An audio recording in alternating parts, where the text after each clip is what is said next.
Alright guys, I'm back with another part. This time is going to be the contouring of the scales. As you can see, I went and did the other one. They're roughly the same size. They just need to be kind of sanded down into their little final fit and finishes. So, the way I do this is I usually put them together like this. You know, sandwich them together, the coarse sides out, because that's where the you want the rounding to be. And then I clamp them in the vise using the beat up scales. Sorry, that was a dead air there for a second. Anyway, so I'll have it like this, and then from here, what I do is I do sort of a shoe polish motion with some sandpaper, and it kind of rounds the edges off. And I'll show you guys just a couple seconds of that, maybe a minute or so. Show you guys what it leads to, and then finish it up so you guys don't have to watch me do this whole thing. Because you know, sometimes I can take a while doing this, just trying to get it right. So there we go. Put this in the vise like that. Make sure it's in tight. And then I'm gonna start off with some 220 grit, just to get the. Actually, no, I'm gonna use a longer piece, just so I can, you know, get it rounded a little bit quicker. So I apologize if this is a little loud.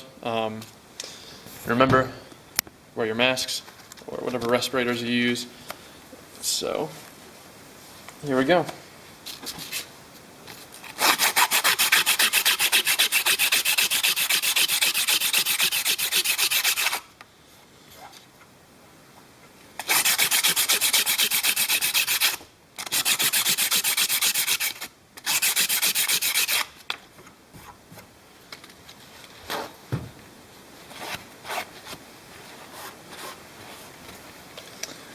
Let's see. You know what, actually, this is pretty much the amount of contouring that I really want.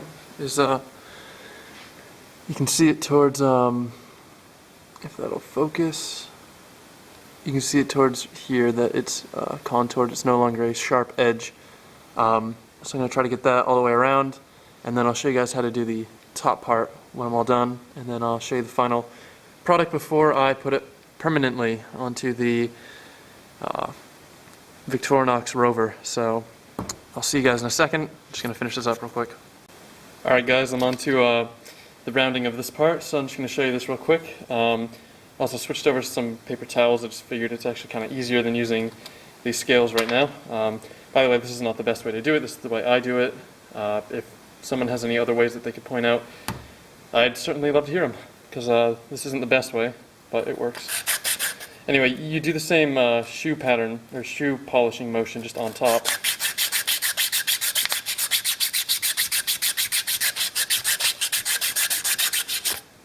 Just to get the rough edges off. And then what I do is I kind of angle it a little bit and follow that outside edge. I don't go too crazy, bringing the contouring pretty far back. I just kind of leave it to a basic chamfering, I guess is the word for it.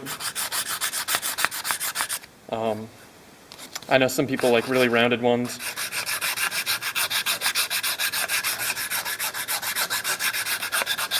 I like this because it leaves a lot more of the actual texturing, which obviously be careful, don't sand the face of this, because that's where the texturing is. You'll get rid of it. But let's see, right there, all that I just did kind of brought us to that, which, you know, it's pretty good for what it just was. Obviously I'm going to work on that a little bit more and clean up the edges, make this more smooth black. Yeah, so I'll show you guys that when I get there. Alright guys, I'm going to show you what I have to work with right now. This is sort of the finish of it right now. You can see it reflecting in the light there. I did the other side, so this is what that looks like right now. Let me dry that off real quick. I was doing some wet sanding. You don't have to do the wet sanding, which is just making sure whatever you're sanding is wet, I think. But I found it just kind of helps. Anyway, this is what that side looks like. near finished. So I think that's looking alright. So I'm just going to do that to each side, and then I'll show you guys how I epoxy these together. So yeah, see you then. Alright guys, so I'm ready to do the epoxying. I've just got some basic 5-minute epoxy. I got the two little dabs there ready to be mixed. But first I just want to show you, these are the finished scales. They look pretty nice to me. I think I did an alright job on the sides. It's not my best attempt at it. I mean, I was trying to make a video. Clearly I'm just trying to get through this pretty quick. Anyway, so I don't really feel like putting in the time to make slots for these little toothpick and tweezers, but I always like to keep those as a spare. And what I do is I'm just going to pop the little tabs off these, or not the tabs, the scales. Come off pretty quick. And yeah, so there you go. Now there's the rover without the scales. I'm just going to make a quick little check on how these fit.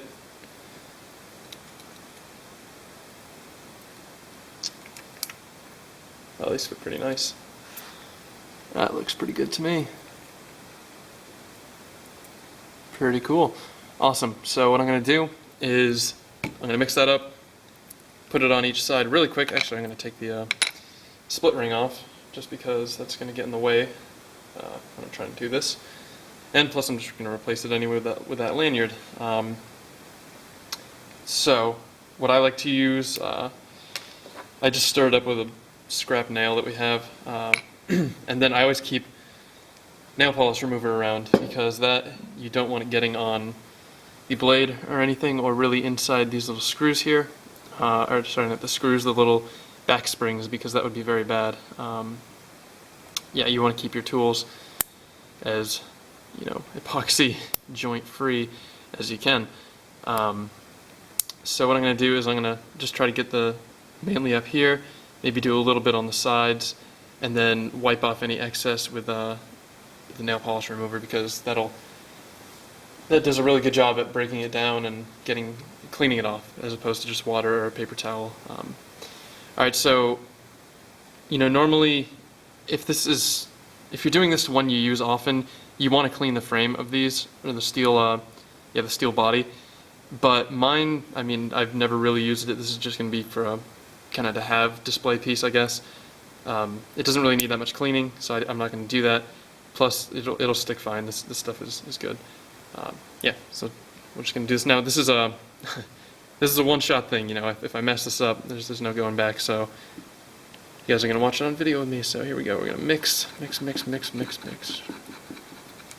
is 5-minute epoxy. The time frame is kind of tight doing this stuff. So here we go. All right, so I'm just going to dab on a little bit there. Dab on some there. Spread it around. Oh geez, let's see.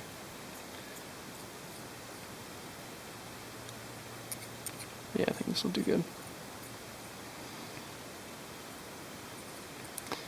Being careful not to get any into that spring. I mean, if you get a little bit, it's not the end of the world, but obviously you want to try to keep it as epoxy free as you can.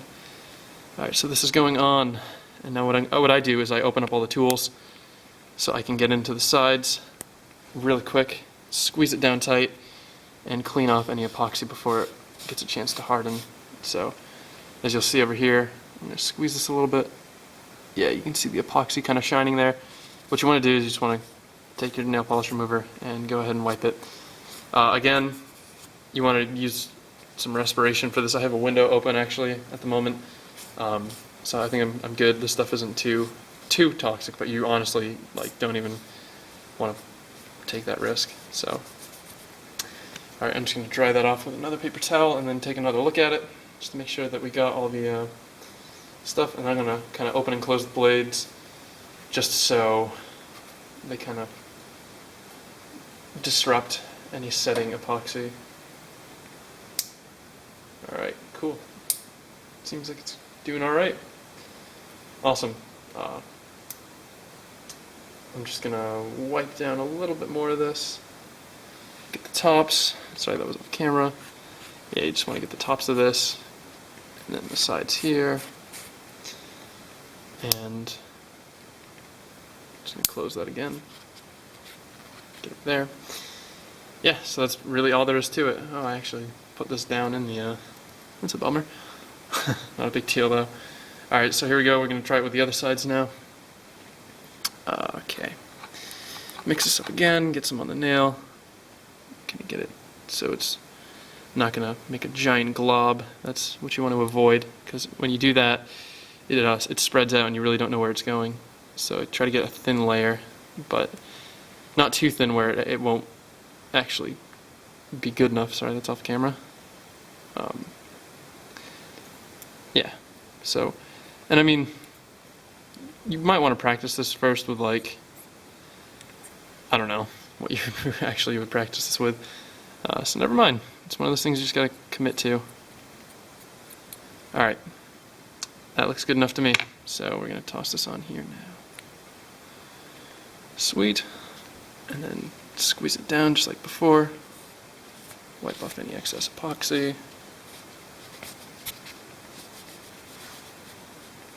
Just, yeah, make sure you go around all the edges, all the seams where all the metal meets G10. You can go around like this, and open up the tools. Clean the base of them, because really the base is what, like right there, that's where you're going to find epoxy, because that's where it likes to sneak in. It's very tricky stuff. Oops, put the camera there. Should try to not do that. Yeah, as you can see, this has some epoxy on it, so we're going to clean that up and keep opening and closing it until all the epoxy comes off of that little spot. And then again, I'm going to dry this real quick,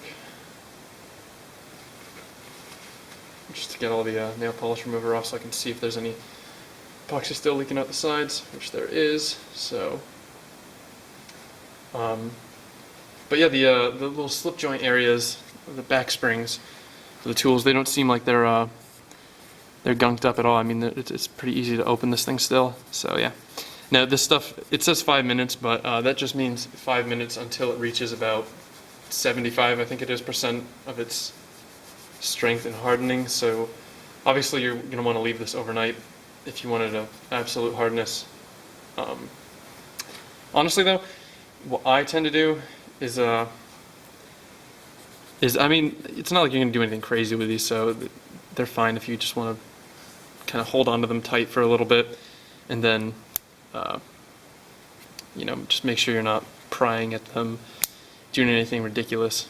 So just let it set on its own over the course of the next day before you carry it in the pocket, at least, because who knows, maybe some epoxy will seep out and it'll stick to some stuff in your pockets that you don't want on there. Then you got to remove it, and that's a hassle. So yeah. Now I don't know if nail polish remover is great for your blades. I wouldn't imagine it is. So obviously, you know, you want to wipe this down pretty good afterwards. Make sure you get all that off. Get the blades nice and dry. So I'm going to do one last quick drying, and then just show this thing off real quick before I cut the video, and then I'll come back when it's all done hardening to where I want it hardened. Then I'll put the lanyard on it and show you guys the final product up close. So here we go. This looks pretty nice so far. Yeah, there's a couple more bits of epoxy I want to get off, but you know, for the most part, it's pretty clean. I think it's good. Anyway, thanks. So see you guys in the next video.